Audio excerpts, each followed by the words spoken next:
Hola, buenos días. Yo soy Jaime Abello Banfi, director general de la Fundación Gabo. No aparezco en el programa, pero existo, sí.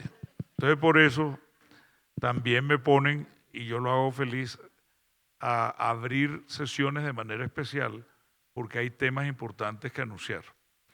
Y esta vez lo hacemos eh, de la mano de Juan Manuel Lucero, que es el encargado del programa en América Latina, en Sudamérica al menos, de Google News Initiative, y con quien tenemos una relación de colaboración que ya llega al 6.º año. Juan Manuel es periodista y Juan Manuel es una persona que entiende el periodismo, y con él hemos construido distintos proyectos que han permitido que la Fundación aborde distintos temas con Google, pero venimos este año, y ese es el sentido de la sesión que viene ahora, entregando resultados. Lo hicimos ya el año pasado, entregando resultados en un campo muy interesante, que es el de los estudios temáticos.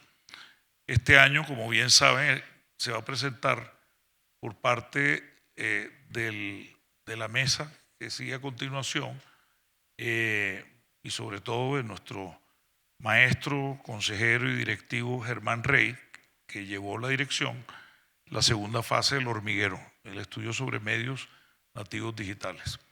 Pero también tenemos en este momento la oportunidad de anunciar, no solo de comunicar esos resultados, que son resultados útiles, sino de anunciar un programa nuevo, o mejor dicho, las líneas que hemos convenido y que ya estamos enfocados a trabajar en este año. Entonces, básicamente yo voy a pedirle a Juan Manuel que él haga una introducción que yo voy a complementar, porque si no yo me puedo quedar aquí hablando, explicando todos los detalles, y no tendría sentido que estemos los dos haciendo la presentación juntos. Entonces, Juan Manuel, bienvenido, y por favor cuéntanos de las prioridades que de manera conjunta hemos decidido trabajar y que ya estamos haciendo este año. Bueno, muchas gracias, Jaime, un placer. Estamos recién tratando de acordarnos cuándo habíamos comenzado. Sí, 2019. Sí, cuando el festival creo que hizo su última edición en Medellín, en una mesa que me invitaste a comer y a conocer la fundación, y a partir de eso un poco empezamos esta colaboración, pero específicamente porque lo más rico de todo esto que vamos a ver va a ser cuando Germán, bueno, y todo el panel estén acá arriba contando del hormiguero. Hay un par de cosas como filosofía que trabajamos juntos. Juntos estábamos pensando siempre que el periodismo de calidad es nuestro foco, que la innovación es nuestro foco, que el apoyar las nuevas narrativas en Latinoamérica era súper importante, y en ese sentido hemos trabajado en muchos ejes. Pero esencialmente también, y como contaba Jaime, en algo que consideramos que es muy importante y que creo que eso, un poco viniendo desde Google, también aportamos, que fue decir, queríamos colaborar con la Fundación en poder mapear los nativos digitales, entender, teniendo métricas que fueran cuantitativas, pero también cualitativas, que nos dieran números, pero que también nos dieran mensajes, pensamientos, desafíos de todos esos medios nativos digitales, pero eso lo va a contar mucho mejor Germán y todo el panel. Y también contarles de algo que vamos a hacer y que estamos muy orgullosos de estar haciendo con la Fundación, y que surge de un proyecto que hicimos en Argentina en 2021 sobre desiertos de noticias. Habíamos visto de que cada vez más había menor cobertura en las distintas provincias de Argentina, y trabajamos con FOPEA, que es una organización que nuclea a casi 800 periodistas de Argentina, y con ellos trabajamos diseñando una metodología. Irene Benito, que no sé si está acá, Irene, con un equipo enorme. Si no, no te preocupes, que nos verá luego en YouTube. Nos verá en YouTube, exacto. Irene y un enorme equipo de investigadores de cada provincia investigaron con la idea, para el que no está familiarizado con la idea del desierto de noticias se puede, en cada lugar donde se investiga se define de una manera distinta. Para nosotros fue, y digo para nosotros, pero esencialmente para FOPEA y para los periodistas que participaron, lugares donde hay no hay cobertura local, no hay un periodista que esté relatando lo que ocurre en esa localidad, en ese pueblo, en esa ciudad, o está cubierto por medios de comunicación que tienen influencias, pueden ser publicitarias de gobierno o que puedan influir de alguna manera en la agenda. Eso determinó que el 70% de esa investigación que se desarrolló exitosamente de la Argentina está en un semidesierto, o sea, hay prácticamente muy poca cobertura o ninguna cobertura. Y si alguien se pregunta qué tiene esto que ver con el periodismo, todo tiene que ver, no solo de que no haya periodistas, sino de que donde no hay periodismo crece la desinformación. Entonces, eso fue la base de lo que vamos a hacer este año con la Fundación y es replicar este mismo estudio, renovar el estudio que hicimos en Argentina en 2021, pero con el apoyo de la Fundación, poder no solo coordinar los esfuerzos de nuestros aliados locales, porque directamente la Fundación no lo va a hacer, lo van a hacer los aliados locales en cada país, y la Fundación va a sistematizar eso y lo vamos a publicar y lo vamos a poner en un sitio en 5 países. En Argentina. Estamos trabajando, Juan Manuel, en alianza, por supuesto, ya con FOPEA, hemos avanzado. Que FOPEA, por cierto, está aquí presente en el festival. Hemos avanzado también con la FLIP, porque la FLIP había tenido una investigación similar, inclusive antes de la de FOPEA. Exacto. Y la de FOPEA, pues, metodológicamente tomó el... Hasta nos nutrimos de lo que hizo la FLIP. No, es que esto es un proceso acumulativo. Sí. Ahora vamos a mejorar, digamos, o a fortalecer la metodología con la participación de todos, con la vinculación de otros países. Tenemos en la mira México, Chile. Chile, Argentina, Colombia y Perú. Entonces, estamos construyendo eso.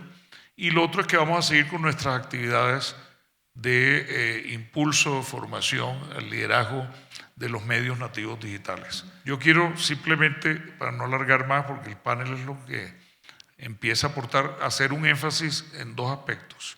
El primero es que toda la mirada con la que estamos abordando esto no es solo comprender, hacer un registro, interpretar, sino pensar en cómo apoyar y fortalecer, que es el caso del hormiguero, el sector que definitivamente va a ser cada vez más importante de los medios nativos digitales. Entonces, de allí han salido.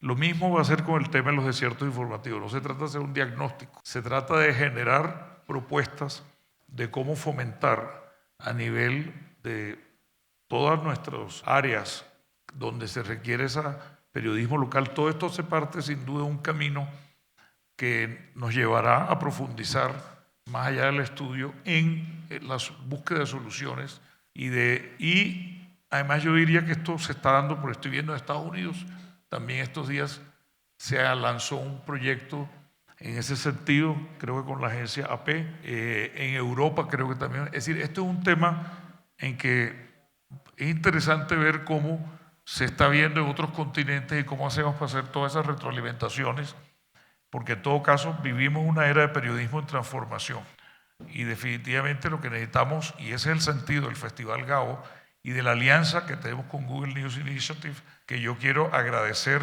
y resaltar y decir que ha sido absolutamente clara y respetuosa. Yo sé que todo el mundo dice, bueno, Google es la super empresa, pues Google tiene este programa, lo mantiene, el programa de apoyo al periodismo, y es algo que valoramos, más allá de las discusiones que haya sobre los roles o no roles de las tecnológicas. En este caso lo importante es que se canaliza unos apoyos que nos sirven también no solo para los estudios, sino para mantener proyectos como el festival con una participación tan interesante. Y bueno, yo creo que vamos a darle el curso al panel. Sí, por favor. Tú te quedas aquí sentado. Yo me quedo aquí.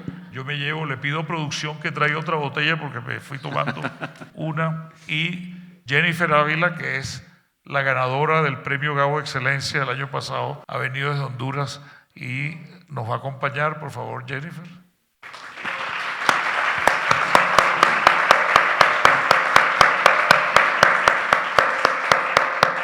Mariana Alvarado, que es coinvestigadora del equipo que armamos y que dirigió Germán. Y aquí quiero resaltar también el papel de Miguel Montes Camacho. ¿Dónde está Miguel? Espérate, Germán, que yo te llamo Germán. Ahí está.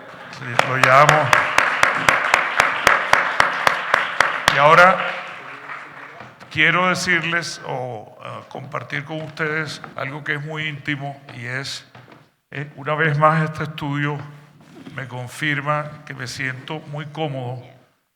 Desde hace 30 años que, bueno, yo hablo con Germán desde hace muchos años, y creo que desde hace como 30 y pico, pero se vinculó a la fundación hace como 25. Y le dije, te necesitamos como gurú estratégico simbólico. Y ese papel lo ha desempeñado con altísima entrega, cariño, y estos estudios, por ejemplo, que son magníficos, se los recomiendo y que se pueden descargar gratuitamente, son sin duda una luz o trazan caminos, nos iluminan del camino a seguir, y Germán va a ser quien introduzca y quien modere la conversación. Bienvenido, Germán. Muy bien, muchas gracias.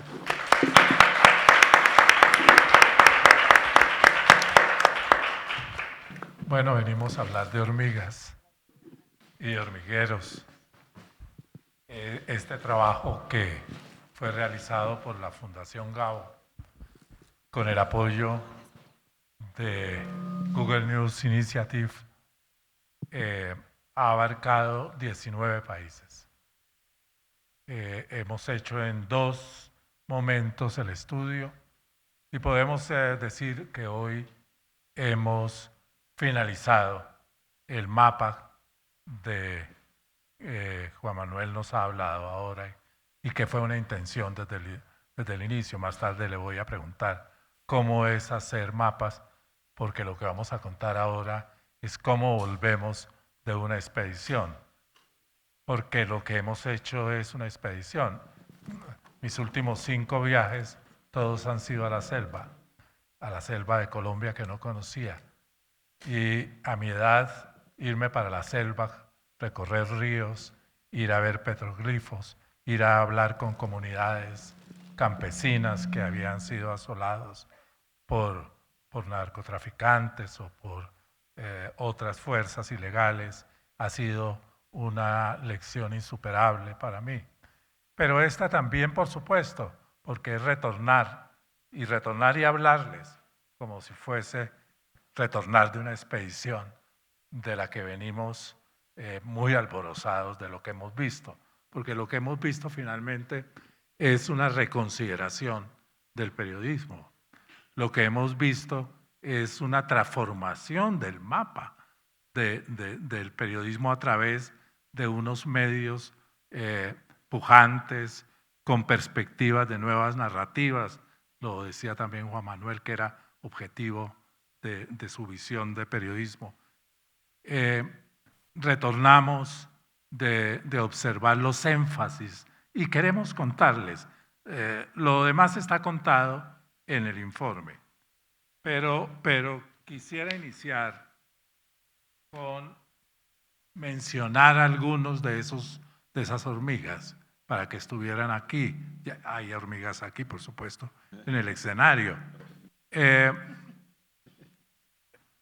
Y es curioso porque en el siguiente estudio también va a haber hormigas, porque el escamole, que es un alimento espléndido del desierto mexicano, es producido, entre otras, por las hormigas aguijeras, se llaman, mexicanas.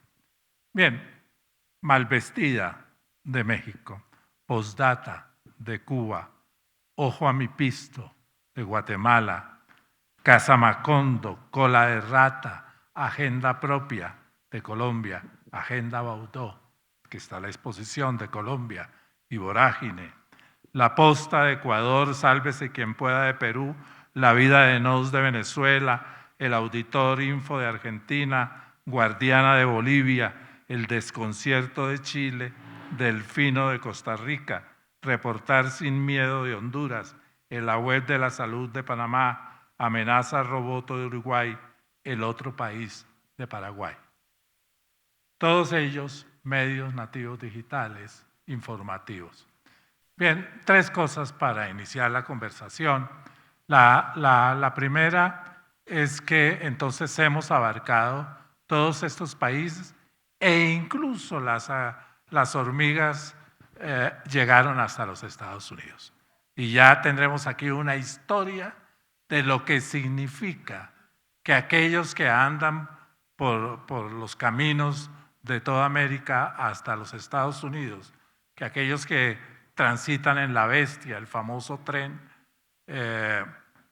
a la vez de la esperanza y a la vez de la ignominia, que pasa por todo el camino hacia los Estados Unidos, qué es lo que pasa en medios también, medios digitales en los Estados Unidos. Hasta allá nos hemos atrevido y venimos a contarle qué vimos, qué vio Mariana. Lo segundo, el dinamismo de estos medios es fundamentalmente un dinamismo de los últimos 10 y 5 años. Curiosamente, el primer estudio que también dirigí en Colombia me hizo ver 350 medios digitales que iban desde el Putumayo hasta Punta Gallinas, 350. En alguna conversación con un ministro de Telecomunicaciones, yo le pregunté, le dije, ¿tú sabes cuántos medios nativos digitales hay aquí? Y el ministro, muy inteligente, muy buen ministro, un gran amigo, muy querido amigo, me dijo, no lo sé. Una buena respuesta de un ministro, porque muchas veces dicen que saben y no es así. No lo sé. Le dije, son 350. 2 años después hicimos el segundo estudio y dieron 700. Y 2 años después hicimos el tercero y dieron 900. Y entonces yo a esas alturas me preguntaba qué es lo que está pasando aquí. Yo que venía de estar en un periódico tradicional y convencional, de muy buen agrado y con muy buena vida, en esa época también, que fue el periódico El Tiempo. Bien, entonces una enorme vitalidad. Segundo, una ganas de construir nuevas narrativas y sobre todo nuevas narrativas, y lo han dicho en Honduras, donde está Jennifer, de lo innombrable, dicen ellos, de lo que no ha sido habitualmente visible, de los temas que pertenecen hoy a nuestras convulsionadas agendas de nuestros convulsionados e interesantes países. Y lo tercero que quisiera señalar es que, por supuesto, son medios que pasan a ulagas, diríamos en términos populares colombianos. Tienen problemas de sostenibilidad, pero también están buscando nuevas formas de la sostenibilidad. Todos o muchos de ellos medios que sufren los problemas de la libertad de expresión que hay por todo el continente, medios que algunos de ellos han sido expulsados de sus países, por ejemplo Nicaragua, para estar sobre todo una gran mayoría de ellos en Costa Rica, etc. Pero convoco a las hormigas a que hablemos desde la voz de las hormigas. Recuerden ustedes, hay un famoso libro sobre la vida de las hormigas que hay que leer, pero en ese famoso libro se dice que las hormigas no tienen centro. Este estudio se llamó El hormiguero en honor de 2 pensadores. Uno, Michel de Certeau. Michel de Certeau escribió alguna vez: la cultura prolifera en los márgenes. La cultura es un hormiguero. Y después, Clifford Geertz, el gran antropólogo norteamericano, cuando escribió un bello libro que se llama Conocimiento Local, puso un aforismo africano en su libro. Un antropólogo norteamericano que pone el aforismo africano que dice: la sabiduría está en el conjunto de hormigas. Adelante entonces con las hormigas. Jennifer, no te voy a hacer la primera pregunta que te hice virtualmente en una conferencia. Y supe que eres una muy buena cantante. Y te iba a preguntar, como la novela de Cabrera Infante, si también canta boleros. Pero dejémoslo esa pregunta allí. Tú eres directora de Contracorriente. Quisiera que nos contaras la historia de cómo surgió esta idea, cómo se hizo Contracorriente. Bueno, gracias. Bueno, yo siempre digo cuando me preguntan que esto es Contracorriente, nació de una gran ingenuidad. Que decíamos, ay, hagamos un medio, hace falta, ¿no? O sea, obviamente de una duda, de que sabíamos que había una necesidad en ese momento en el país. Katy y yo nos conocimos en el 2015 cuando fue el movimiento de indignados en Honduras. Venía todo el movimiento de indignados de Guatemala, bueno, un movimiento también global, ¿verdad? Pero en la región estaba generando unos temblores muy fuertes en Guatemala con la gente pidiendo la renuncia del binomio presidencial y luego lo que pasó ahí después con la CICIG, ¿no? Y en Honduras, digamos, ese temblor tuvo una réplica, ¿no? Y empezó mucha gente a preguntarse y a hablar de un tema que todo el mundo casi que había dado por sentado, que era la corrupción, ¿no? Ay, bueno, sí, la corrupción, todos somos corruptos, ¿no? Porque todos queremos pagar una coima, ¿no? O sea, esa era como la discusión hasta el 2015, que empezaron a decir, ay no, sí, la corrupción sí afecta mi vida, mi día a día, y sí hay unos culpables de la corrupción y hay un sistema corrupto. Entonces, yo estaba trabajando, estaba escribiendo para varios medios regionales en ese momento sobre esto que estaba sucediendo en Honduras, así conocí a Katy y nos empezamos a dar cuenta que había un movimiento a través de las redes sociales, que la gente se estaba convocando a las calles de una manera muy orgánica, pero a través del WhatsApp, del Facebook, las redes sociales, y que había una gran necesidad de la gente de opinar sobre lo que estaba pasando en el país y también de hacer preguntas, ¿no? Querían más información y empezó a hablarse de, necesitamos más investigación, necesitamos periodistas que denuncien, etcétera. Entonces, creo yo que ese vacío estaba ahí muy, muy claro.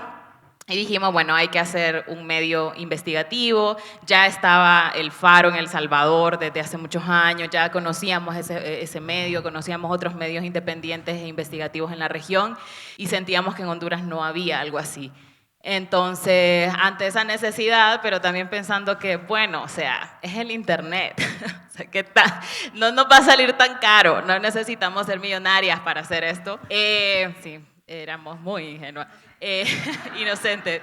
Entonces lo hicimos y luego pues en el camino fuimos aprendiendo cómo hacer una institución, porque es cierto que somos un medio independiente, pero también tenemos que manejar una empresa, pues, o sea, esto también es un medio, es una empresa y puede ser un negocio, ¿verdad? Eso todavía lo estamos descifrando, pero necesitábamos la sostenibilidad, ¿no? Creo que al inicio los medios independientes sufrimos mucho, o sea, es como, ay, sí, andamos reporteando en la precariedad, no estamos ganando dinero, estamos viendo cómo hacer las cosas porque nos mueve la pasión, pero claro, o sea, también nosotras en algún punto tuvimos claro que nosotros no podíamos seguir así, pues, o sea, no se puede seguir así, no se puede seguir reproduciendo la precariedad en el oficio. Cómo institucionalizamos un medio que a pesar de ser pequeño y de solo estar en el ámbito digital, pues es necesario y queríamos seguirlo manteniendo. Y bueno, ahora ya estamos cumpliendo 7 años este año,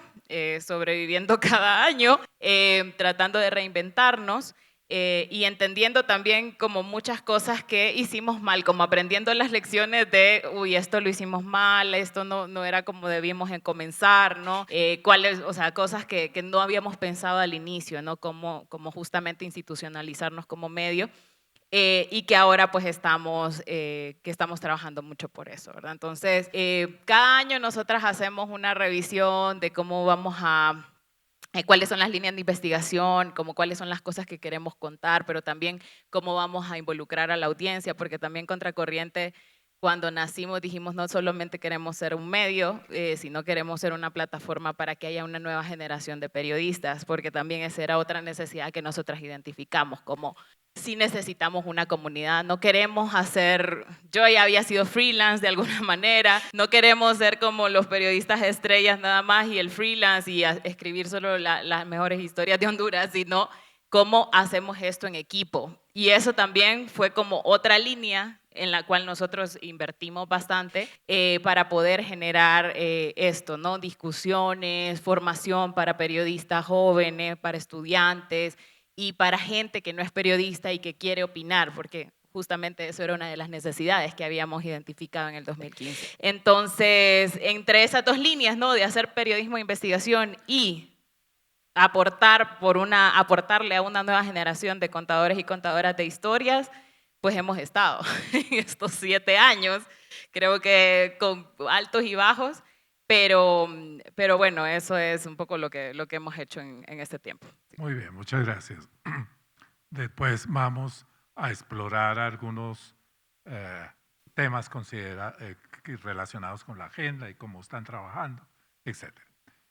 Mariana Alvarado, a quien debo agradecer, fue nuestra expedicionaria en los Estados Unidos. Conversamos con ella nuestras inquietudes y preocupaciones acerca del tema de los medios digitales latinos.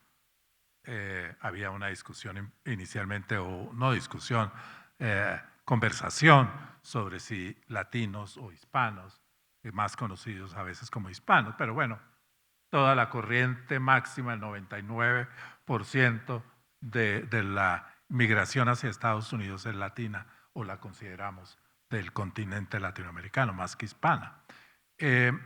Y Mariana ha hecho trabajo en los Estados Unidos, pero también en México, y ella entonces retorna para contarnos. La pregunta que quisiera hacerte es, ¿qué encontraste en términos generales en esta primerísima búsqueda que hicimos de medios nativos digitales en los Estados Unidos? Gracias, Germán. Buenas tardes a todos y todas. Gracias por acompañarnos en el foro. Gracias, Jenny, Juanma. Pues encontramos un gran hormiguero, grandísimo, tan grandísimo que nos fue muy difícil seleccionar los 10 casos de éxito que ustedes perdón, no de éxito, bueno, sí son de éxito, ¿no? Siempre nos debatimos eso también, que están en la investigación y pues son, para mi sorpresa, digamos que en los últimos 10 años en Estados Unidos han surgido cantidades de medios nativos digitales. Muchos de estos medios, de hecho, son formados por personas migrantes. La mayoría, de hecho, podríamos decir que son personas migrantes. Y básicamente lo que encontramos es, bueno, algo importante antes de decirles qué más encontramos es que un punto de partida fue buscar en los estados donde había más comunidad latina o hispanos, según el censo, y encontramos sorpresas muy interesantes, como por ejemplo que en Nuevo México, donde más del 50% de la población es latina, pues no hay medios nativos digitales, ¿no? Lo mismo con Texas, nos fue difícil identificar medios en Texas. Pudimos incluir un caso de Texas, que está justo en la frontera, pero hay otros lugares muy vibrantes como California, donde hay por lo menos 20 medios nativos digitales, que incluso es muy interesante el caso de California porque, por ejemplo, tenemos mapeado a El Tímpano, que es un medio de comunicación que produce contenido en maya, inglés y español. Entonces, encontramos, más o menos mapeamos o identificamos casi 100 medios nativos digitales. De ahí seleccionamos 10 y lo que encontramos en principio son medios nativos digitales que están completamente enfocados a su audiencia. Eso es un gran aprendizaje del Hormiguero 2. Son medios que se deben 100% a la audiencia, tienen, hay mucho que aprender de esa parte porque tienen diversidad de técnicas para acercarse a la audiencia, como estos ejercicios de escucha activa, le llaman, que es básicamente participar en eventos públicos, ir a los tianguis, por ejemplo en California El Tímpano hace eso. Encontramos medios de comunicación, por ejemplo Jevas Combativas en Florida, que es un medio de comunicación nativo digital feminista y además que hace pues fact-checking. Quiero mencionar rapidísimo los medios que mapeamos. Está el Nevada Independent en Nevada, Enlace Latino en Carolina del Sur, Conexión Migrante, que además tiene piecitos en todos lados porque Conexión pues nace en México, pero gran parte de su audiencia está en Estados Unidos y ahora llega a mucha audiencia de Sudamérica, sobre todo gente que va en tránsito hacia Estados Unidos. Como les comentaba, Jevas Combativas, Conecta Arizona, Borderless Magazine, que está en Chicago, Bordersyn, que está en Texas, Documented, que está en Nueva York. Documented también es un medio de comunicación que produce en inglés, español, creole, haitiano, francés y chino.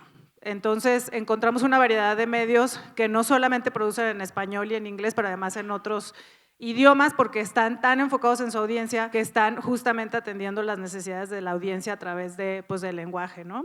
También está Noticiero Móvil y El Tímpano. ¿Qué más encontramos? Pues medios completamente enfocados específicamente en sus comunidades a las que atienden, también con una tecnología muy diversa, ¿no? Por ejemplo, algunos utilizan WhatsApp, pero por ejemplo Documented utiliza WeChat para hablar con la comunidad china que está en Nueva York, utilizan Subtext y varios, digamos, según las necesidades de la comunidad, ¿no?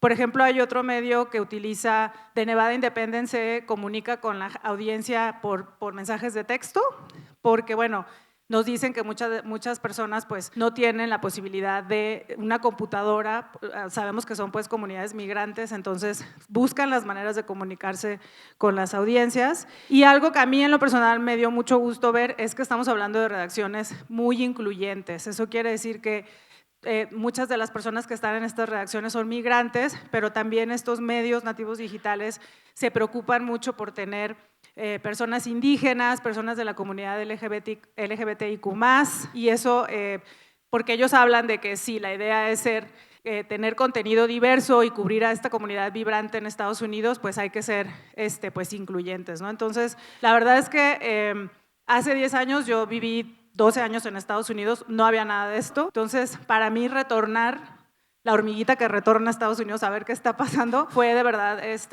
muy enriquecedor y me gustó mucho lo que encontramos porque creo que en Latinoamérica muchos de los medios nativos digitales podemos aprender mucho y también los medios nativos en Estados Unidos pues están ansiosos de estrechar más lazos con, pues ahora sí que con los digitales en Latinoamérica. Muy bien, gracias Mariana.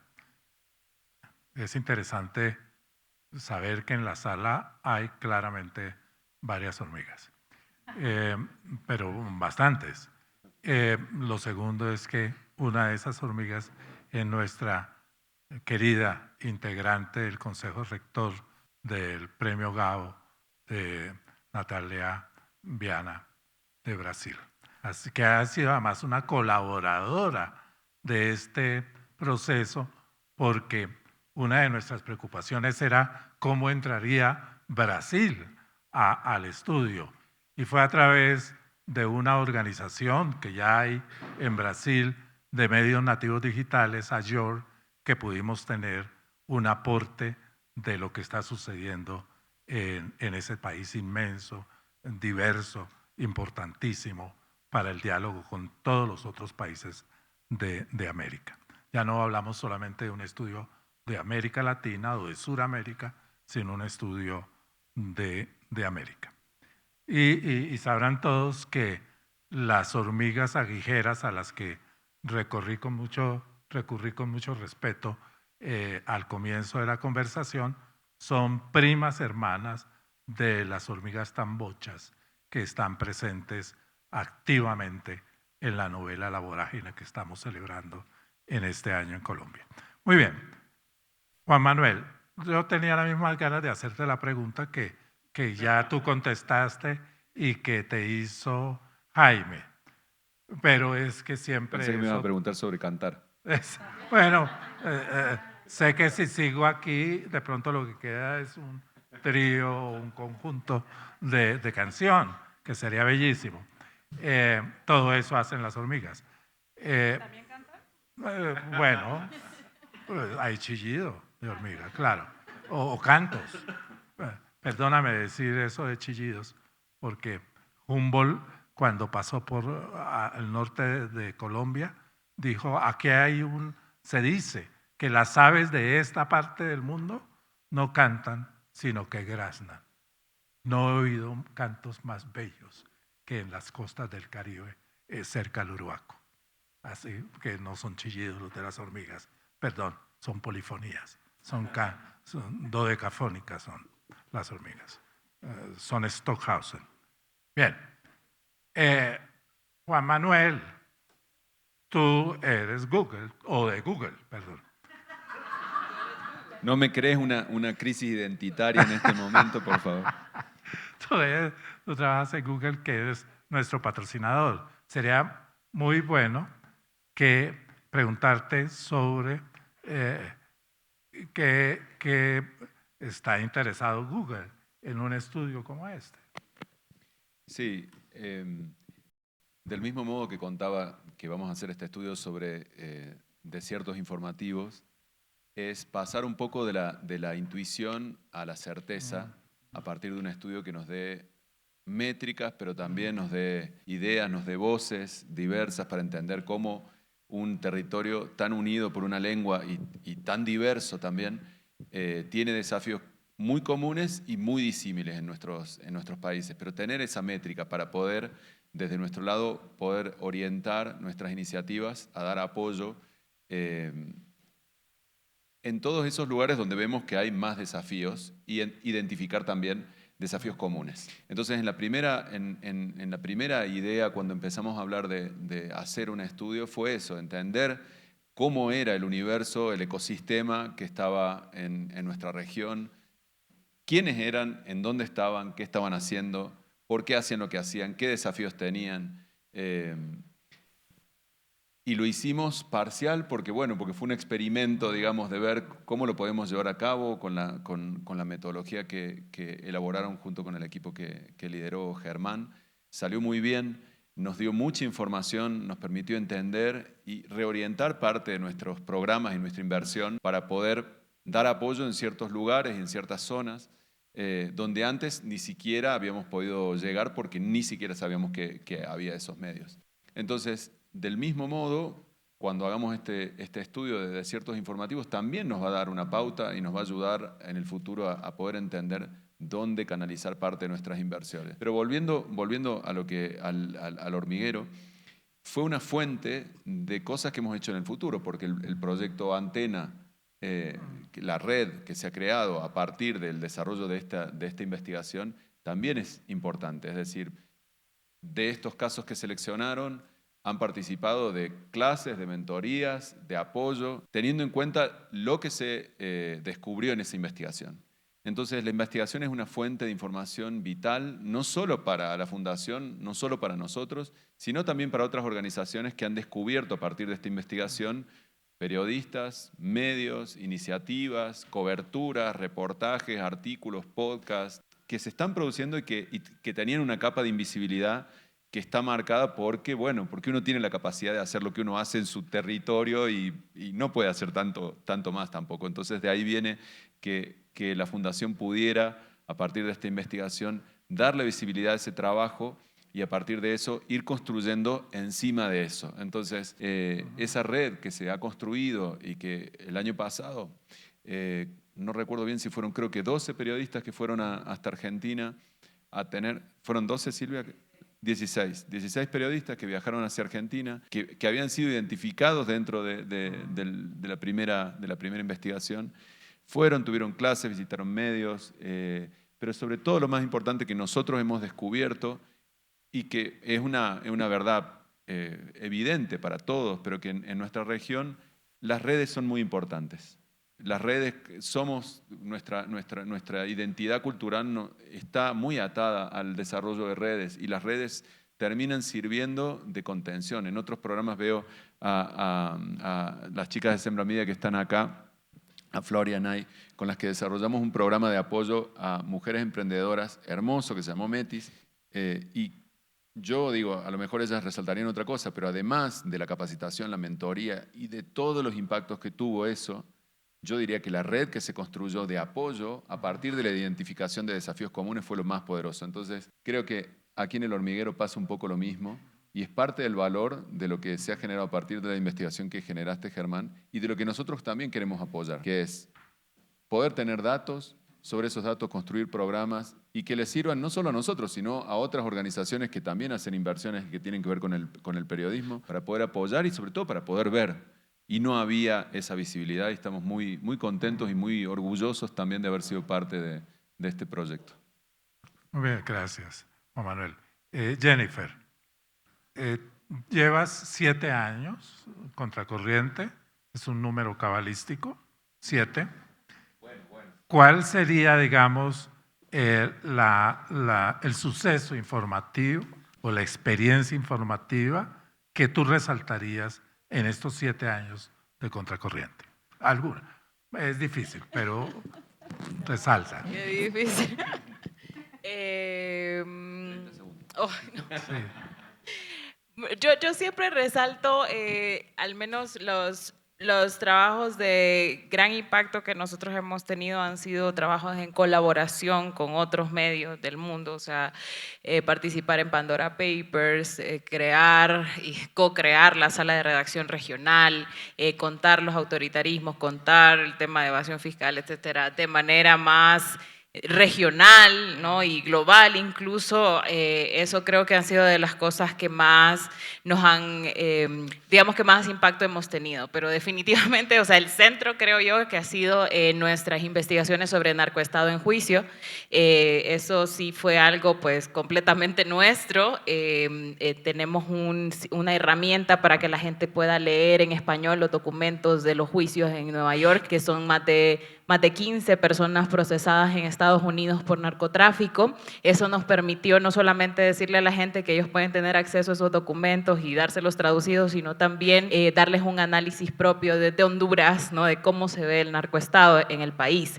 Eso sí ha tenido impactos en diferentes momentos de nuestra existencia. Digamos que hemos tenido reportajes desde el 2018 hasta acá. Ahora, por supuesto, ya lo pueden ver en TikTok, en una serie que hicimos sobre el narcoestado en juicio con 7 episodios, la herramienta de los documentos y los múltiples reportajes con los que hemos contado cuál es el impacto directo en las comunidades, que eso no se lee en los juicios de Nueva York, eso no lo sabe el jurado que dice que el expresidente es narco, eso lo sabemos los hondureños y hondureñas, y eso ha sido también un proceso muy interesante porque esa herramienta, ese especial, esa serie, todo los productos que hicimos alrededor de la cobertura del narcoestado en juicio, que vamos a continuar lastimosamente, también se hizo gracias al apoyo de la academia en Estados Unidos, por ejemplo, la Universidad de Columbia, que tiene su Instituto Latinoamericano de Estudios y su Instituto también de Estudios Centroamericanos y México, nos apoyaba con pasantes, ¿no? Porque había que leer muchos documentos, había que hacer base de datos, cómo sacábamos el análisis de cada cosa, probando herramientas de Machine Learning para poder procesar ese montón de documentos, también cómo se mira desde Estados Unidos y cómo se ve desde Honduras, o sea que también fue una cosa muy interesante en la discusión sobre cómo íbamos a dar el análisis propio del narcoestado. Y entonces sí, ha sido una experiencia súper interesante con muchas cosas, o sea, muchos productos. De hecho, también para nosotros el año pasado, este año, que fue el juicio en contra del expresidente y recientemente la sentencia, también fue un ejercicio de creatividad de, ¿cómo trasladamos en diferentes productos esto y luego cómo contabilizamos el impacto de todos esos productos? Por supuesto es mucho trabajo, pero también nos ayudó a llegar a diferentes audiencias de diferentes formas, ¿no? Y la gente vio la utilidad de esa información de muy diferentes formas. Entonces, yo diría que ese es el trabajo que más nos ha marcado, creo que nos va a seguir marcando todavía, de hecho la semana pasada sacamos una nota que fue una exclusiva y una bomba ya, y sigue siendo sobre este tema, ¿no? Entonces esto es algo que va a seguir marcando nuestro trabajo periodístico y también que nos va a seguir dando mucho trabajo de creatividad de cómo trasladamos esto a diferentes audiencias que están interesadas en el tema. Las agencias de seguridad ¿los molestan?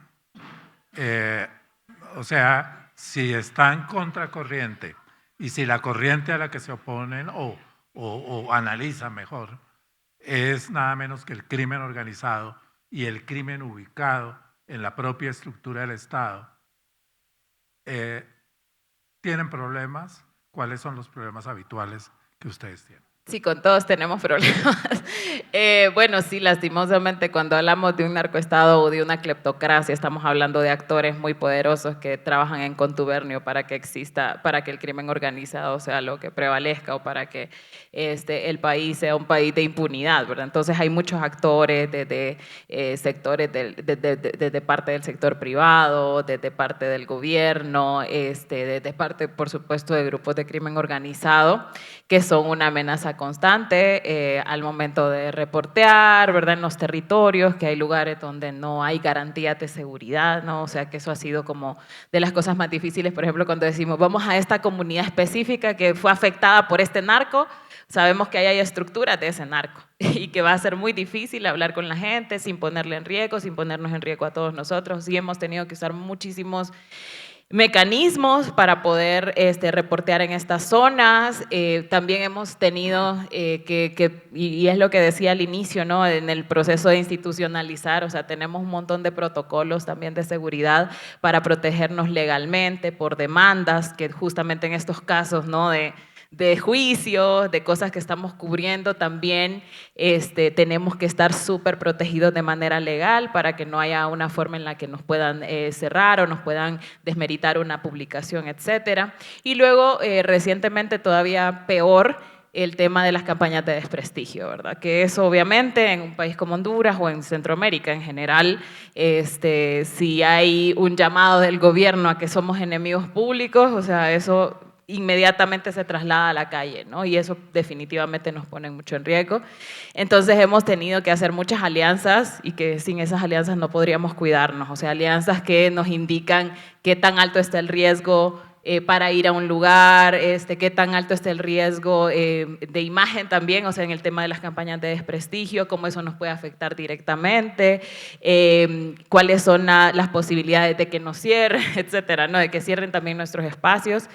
Y sí, digamos que también eso es un asunto en el que la dirección y en que la gente de manejo de recursos humanos y la gerencia estamos todas las semanas, o sea, todos los días a veces, ¿no? Cómo cuidarnos haciendo esto que no es fácil. Yo siempre me hacen esta pregunta y yo les digo, miren, llevamos 7 años, no hemos tenido un incidente ultra grave, digamos, hasta este momento, no porque el contexto no lo permita, sino porque nos hemos cuidado mucho y hemos priorizado muchísimo la seguridad. Por supuesto, no podemos dar por sentado que, bueno, ya estamos súper protegidos, no nos va a pasar nada.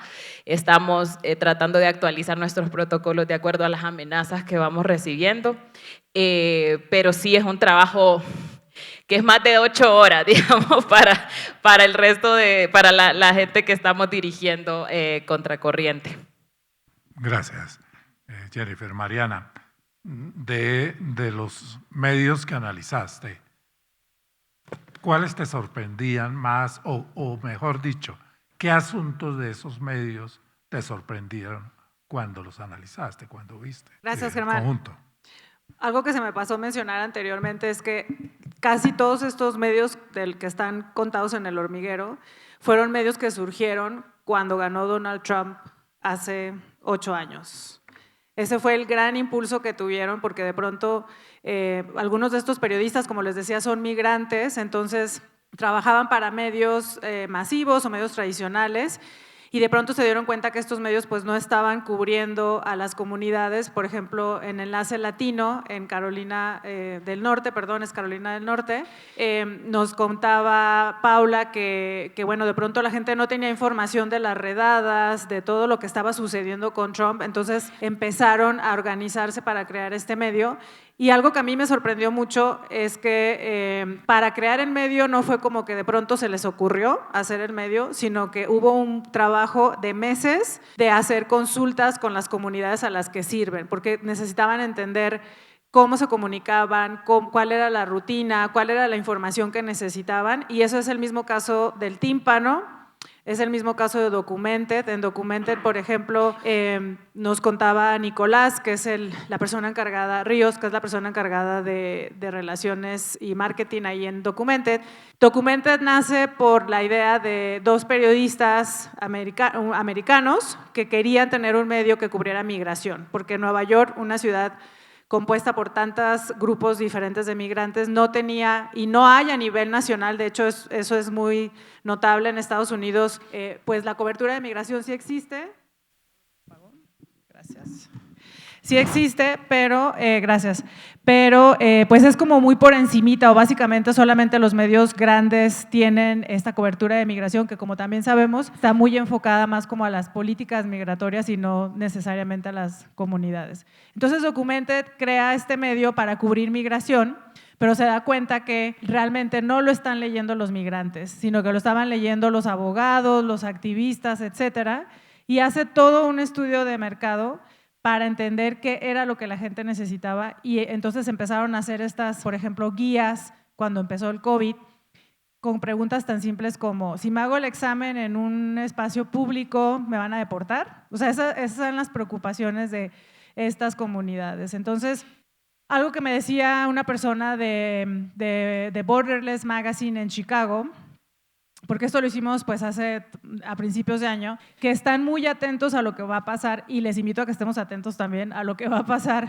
en la elección en Estados Unidos, porque sin duda lo que se ve es que probablemente estos medios de comunicación nativos digitales que atienden a comunidades específicas pues van a duplicarse. Hay todavía mucha necesidad de contenido en español y en todos estos diferentes idiomas de las personas que están en Estados Unidos, que sabemos pues que son migrantes, y sabemos también el tipo de política que Donald Trump puede traer nuevamente a Estados Unidos. Y el otro punto que me sorprendió mucho también, que también les invito a estar atentos, atentas, es la parte del backlash o retroceso en temas de diversidad. Tenemos ahorita en este momento en Florida y en Texas, gobernadores republicanos que prohíben que se hable de diversidad en espacios públicos, el aborto, ya saben todo el tema del aborto en Estados Unidos, y estos medios de comunicación nativos digitales están ayudando a informar sobre estos temas, ¿no? Mencionaba Jevas Combativas en Florida, que lo que hace justo es buscar empoderar pues a las mujeres y hacer todos estos ejercicios de fact-checking, porque el tema de la desinformación es altísimo en Estados Unidos. Me atrevería a decir que incluso más que en el resto de Latinoamérica, y esto pues es justamente porque tenemos esta situación electoral. Se prevé que en los siguientes meses va a haber más desinformación conforme se acerque la elección, y también esa es otra sorpresa que encontramos. Muchos de estos medios nativos digitales, me atrevería a decir que 7 de los 10 de los que escribimos, tienen unidades de verificación o tienen a alguien encargado de hacer fact-checking. Estupendo. Y algo que llama poderosamente la atención es el papel, tú lo has dicho al comienzo, de audiencias, pero nosotros lo resaltamos hablando de las comunidades de proximidad con las cuales llegan a transformarse incluso prácticas habituales de las salas de redacción. Que haya etnógrafos en una sala de redacción sería incluso rarísimo hoy en día, pero yo me encontré con que hay medios de los que tú analizaste donde hay gentes especializadas en temas culturales. Tantas cosas que encontramos. Es una Sí, maravilla. por ejemplo, una cosa que hace Enlace Latino es que cada verano tienen a un estudiante de periodismo de comunicación que se va a literal vivir con las comunidades de migrantes campesinos para tener esa interacción y entender cuáles son las necesidades, y sobre todo están muy enfocados en crear comunidad. O sea, o por ejemplo, Borderless Magazine tiene también una práctica que es ir a los eventos públicos y literal ya llevar una mesita con tarjetas y con panfletos del medio de comunicación. O sea, hay gente en el Tímpano, también hay una persona que está 100% dedicada a la relación con las comunidades, pero no solo de manera virtual, sino estar presente en todos los eventos. A mí eso se me hizo sumamente relevante porque siento que es como un círculo, ¿no? O sea, las personas que empezamos en periodismo cuando no había todo lo digital, pues hacíamos eso, salíamos a la calle, hablábamos con la gente, participábamos de grupos, y ese era como conseguíamos las notas, como estábamos en contacto. Después con la era digital como que ya todo es por DM, ¿no? Y entonces estas comunidades, estos medios en Estados Unidos están cambiando esa parte o están regresando, o sea, como a estas prácticas tradicionales, si les queremos llamar así, pero al mismo tiempo combinadas con la tecnología. Entonces me parece que les invitamos a que lo lean, por favor. De verdad hay casos muy, muy interesantes, y luego, por ejemplo, el Tímpano tiene también a una chica que es maya de la comunidad maya, de una comunidad maya en Guatemala, donde ella hace todos los productos que se hacen en español, después ella los hace en maya, ¿no? Porque la comunidad maya en la parte de la bahía de San Francisco, en California, muchas de estas personas no hablan español. Entonces, ha sido muy interesante ver cómo las estrategias que están utilizando pues, para estar muy al pendiente de las comunidades que sirven. Tienen un gran sentido de servicio estos medios nativos digitales. Muchas gracias, Mariana. Juan Manuel, ayúdanos a cerrar este encuentro porque estamos sobre el tiempo terminando. Quisiera preguntarte, tú tienes por tu trabajo una visión del periodismo, de las comunicaciones en este continente. ¿Cómo ves esta nueva perspectiva del hormiguero frente a todo lo demás, al panorama general que tú tienes? Me encantaría saberlo. Creo que una de las cosas que descubrimos gracias a este estudio fue que el ecosistema de medios nativos digitales en Latinoamérica es muy vibrante. A diferencia de muchas otras regiones, hay países de Europa donde esto cuesta mucho más, tienen más recursos, pero menos deseo de hacer lo que estamos haciendo en Latinoamérica, de que hay muchos medios que están innovando, de que están haciendo coberturas que son importantísimas para la democracia. Y en el sentido específico del estudio, como decía antes, nos dio esa visibilidad, ¿no? Y también nos permitió internamente poder contar la historia de todos estos medios, que de otro modo, sin un informe, sin una investigación que esté publicada, es mucho más difícil para nosotros porque no deja de ser una empresa de ingenieros. Entonces la estadística, sumado con todos los insights que vinieron de ahí, han servido para que muchos de nuestros equipos entiendan un poco, porque claro, nosotros porque estamos todo el tiempo alrededor de esto, pero hay gente que no. Y gente que no sabe lo que se está haciendo en Honduras, ni en Guatemala, ni en la problemática de Nicaragua, salvo que hayas participado en los foros donde los que, bueno, yo ahora estoy de este lado, pero he estado mucho tiempo del otro lado, estamos en esto. Entonces, cumple una tarea fundamental tener esta visibilidad porque después nos permite a nosotros también tener los recursos para poder seguir desarrollando los programas. Entonces, cumple un montón de puntos importantes. Y en un sentido general, además de lo específicamente periodístico, una cosa que hemos visto, que no necesariamente tiene que ver con el hormiguero, pero que sí es muy importante en nuestra región, tiene que ver con la desinformación.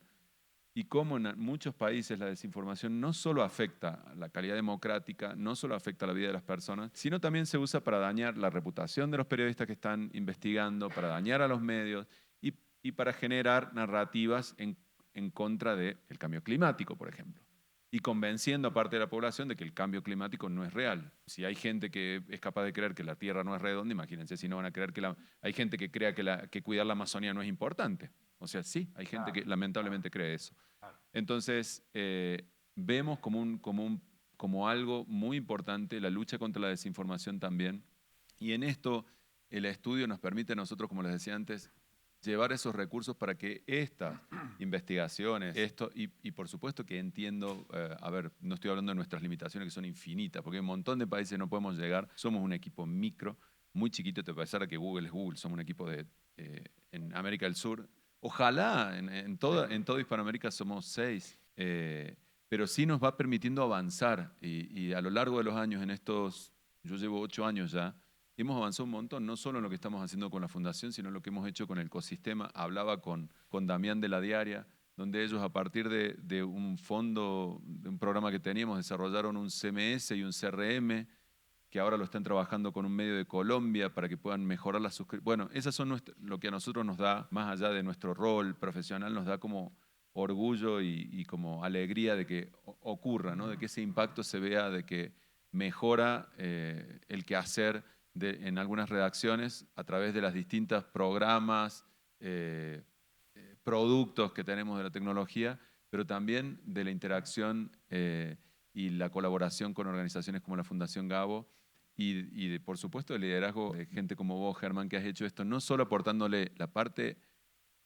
investigativa, sino poniéndole toda la filosofía que necesitaba este proyecto tener para poder entender esto como un hormiguero, que creo que refleja muy bien eso que hablaba al principio de lo vibrante, porque si algo uno ve cuando ve un hormiguero es que no está quieto nunca, de que están construyendo algo, de que están colaborando con un fin común.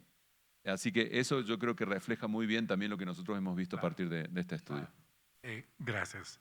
Juan Manuel, quiero que sepan todas las personas que están aquí y todas las que no están, que tienen derecho al acceso libre a esta plataforma. Es decir, que esta información pertenece finalmente a la sociedad, finalmente a toda la gente. Por favor, utilicémosla. Si hay preguntas, si hay inquietudes con relación a la plataforma magnífica, y ayúdenos a mejorar la plataforma. Todas estas plataformas de data son finalmente incompletas. Hay hormigas retrecheras, hay hormigas que no quieren aparecer y está bien, eso es respetable. Hay hormigas desconocidas. Necesitamos que en lo posible y en el ámbito de las libertades, esta plataforma sea cada vez más robusta, pero robusta no solamente técnicamente, sino sobre todo robusta socialmente. O sea que esta plataforma les pertenecen todas las partes del estudio. Hay muchas cosas que están en la data, en los datos, pues toda la comunidad y la comunidad periodística, los jóvenes y las jóvenes periodistas tienen el derecho a acceder y estamos listos para desde la Fundación Gao tener esta apertura, esta claridad, esta libertad de esta plataforma. Muchas gracias, Jennifer, por tu experiencia. Muchas gracias, Mariana.